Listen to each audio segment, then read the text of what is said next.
Okay. Hello there. Hi, everybody. Welcome. I'm Vicki Delany, and I'm really excited about being here this week talking to Brenda Chapman, who's a good friend of mine as well as a great author.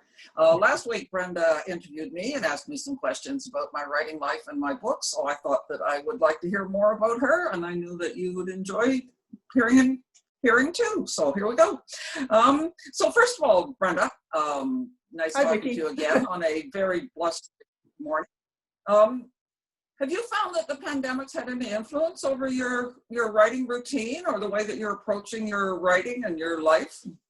Well, I certainly have more time at home, but I always did have a lot of time at home, so it hasn't impacted me that much. I find my writing, I write in fits and starts.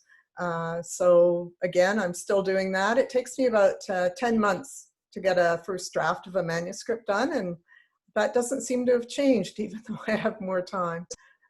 Yeah. Too many other distractions as well. Can you tell me a little bit about the evolution of your writing career? I'm interested to know, when did you first get published and how have things progressed? Yeah. Just give us insight into that. Okay. I think, like most writers, I started writing short stories, and my first published work was actually a short story for Canadian Living. That was my first contract and first money that I made. It was $300. And it was, you know, on the back of Canadian Living, they have a community section where they would accept stories to post. And mine was about my daughters growing up in the city as opposed to me growing up in a small town and what I thought they might be missing out on. So that was the beginning. I wrote a few short stories that were adult mysteries that got published. One was in, you know, the anthologies of the Ladies Killing Circle, When Boomers Go Bad. I had a story in that one. And from there, I moved on to, you know, the urge to write a book. And the first books that I wrote were actually middle grade mysteries. So there was a series of 4 of them. I have the first one here. Running Scared was the first. This was my first published book. And it's about a girl in grade 9 who's got, you know, real life problems. Her parents are divorcing, and she sees a hit and run and thinks it was her father who was in the car. And that's the beginning of the series, and which turned into 4 books. From there, I went on to write some adult mysteries, and that turned into the Stonechild and Rouleau series, which I just finished, and that was 7 books in that police procedural. And I also have been dabbling in adult literacy as well, writing books for them. So, so actually, speaking of, I was going to ask you about the Stonechild and Rouleau series, because you've actually brought it to an end. After 7 books, it was a big success, I believe, got lots of acclaim, really interesting series of books. So I'm interested in why an author decides to bring a successful series to an end. Was it, first of all, I guess, was it your decision? And if it was your decision, why? It was my decision. I had a contract for 7 books. The first was, I'm holding them up, Cold Morning, began the series, and it was set in Ottawa. And I introduced Officer Kayla Stonechild, who is an Indigenous officer. She's been called the first lead female Aboriginal detective in a series, or Indigenous detective in a series. I think I just, you know, I had the 7 books in mind when I started, and I did the story arc. I had all my characters develop and go through their paces, and I was ready to end it. And I ended it with aptly called Closing Time, which is a nod to Leonard Cohen. And, you know, it just ended in a good spot. And I've had requests to write more, but I think I'm ready for a new challenge. And as you see by my writing history, I like to do different things. And yeah, I'm ready to move on. Oh, that's good. That's good to know. So in a 7-part series, did you feel that did the characters change and develop over time? Did they stay pretty much the same? And did you, if they did change and develop, did you foresee that early on, or did it all come as a surprise to you? They did change and develop, and that was actually my plan from the start. I remember when I wrote Cold Morning, And one of the reviewers in the National Post, I think, said, you know, you don't know much about Kayla Stonechild. Like, she's not a very well-developed character. And I thought, perfect, because that is what I was aiming for. I wanted to develop her as the series went on and to let people know more about her life and her influences and why she was like she was. And to show that through the mysteries and through her interactions with other people.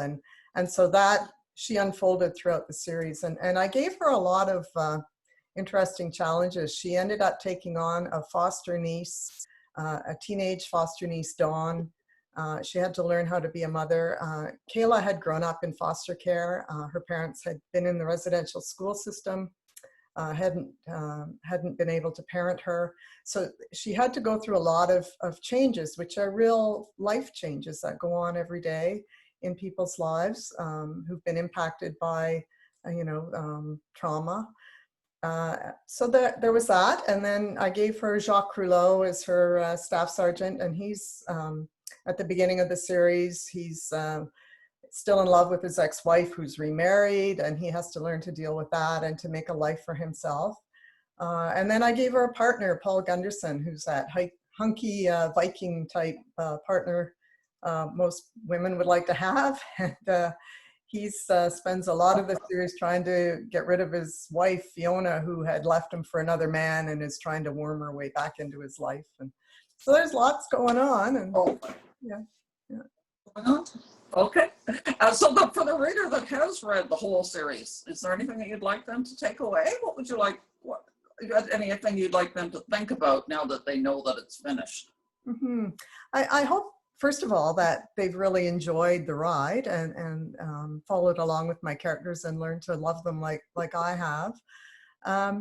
I spent a lot of my time introducing people from other cultures and ethnicities, I can say that word, with different, trials in life perhaps that they have to deal with. And I'm hoping just that there's more understanding and compassion perhaps for other people, which seems very highfalutin, but I think of a character often. I had a truck driver. He was just in a brief scene in one of the books, and he is driving with his son, his teenage son, and they haven't connected. He's been on the road a lot, and he's now driving this route on the 401 and happens to spot a body. But it was just his little snippet of life and what he's dealing with. His wife is back home, worried about them out on the road, and just those little snippets of real life that I hope people that stick with them like they have with me.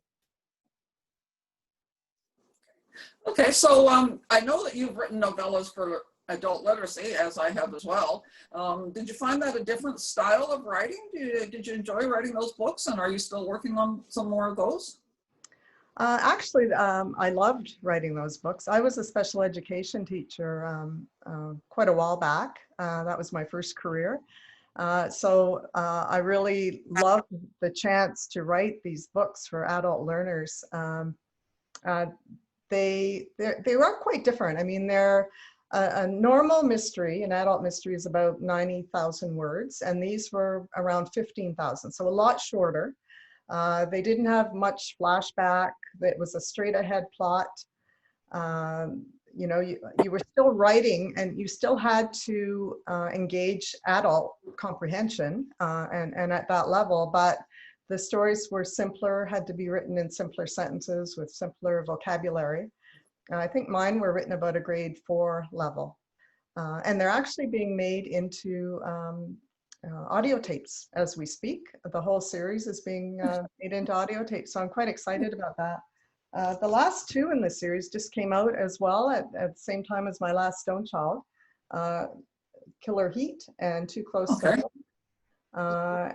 And the main character, Anna Sweet, is a PI in Ottawa. She's actually has an office in Hintonburg and solves crimes around the city. They're a lot of fun, actually. They were a lot of fun to write.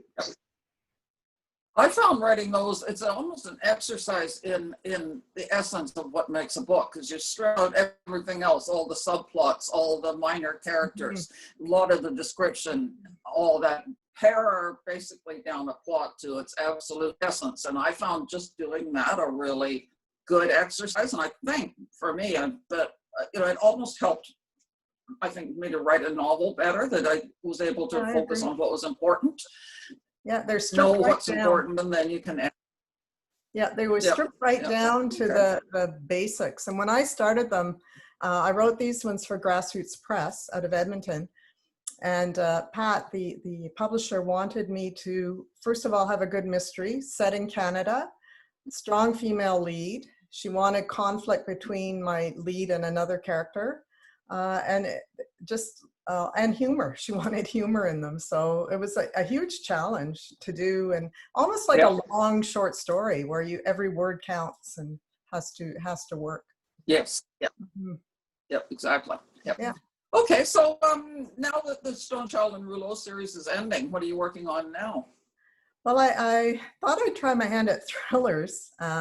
So I wrote one called Too Close, or what did I call it now? After You Left Me.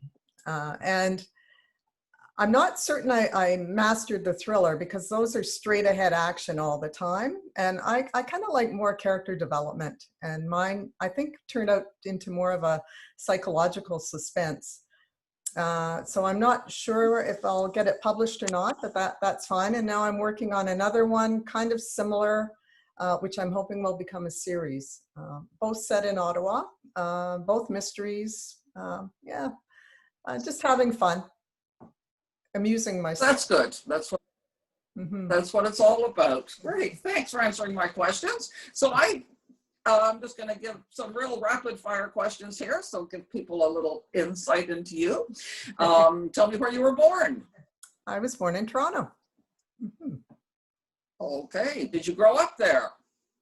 No, I didn't. And I'll tell you a story. My father was an engineer who worked on the Avro Arrow. They lived in Toronto.